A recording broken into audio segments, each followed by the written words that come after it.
Alright guys, so we're a little closer. Give you another walk around here. It's getting there. The floor is pretty much done.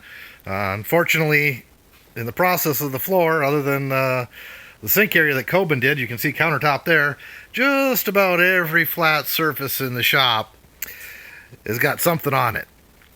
So now we got to have some storage ideas and a lot of sorting and putting stuff where it goes.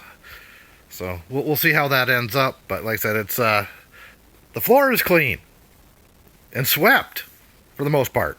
You can see a few leaves and stuff over there. I had to make up some wire rope loops this morning, and the wire rope that I used, old winch cable, was laying outside, so it had some leaves caught up in the coil.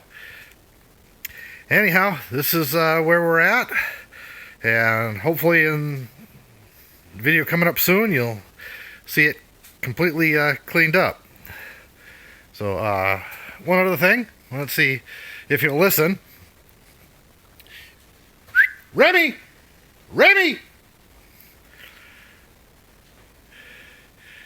Really don't want to edit this if I don't have to. Let's see if we can go find him. Remy, come here. Come here, Remy. Oh. He's sitting and waiting patiently. We got ourselves a new dog. I rescued him from a family that couldn't keep him anymore. This is Remy. Nice little 180-pound Great Dane. Remy, say hi. Anyways, thanks for watching, guys. If you haven't yet, hit the subscribe button, and we'll catch you in the next one.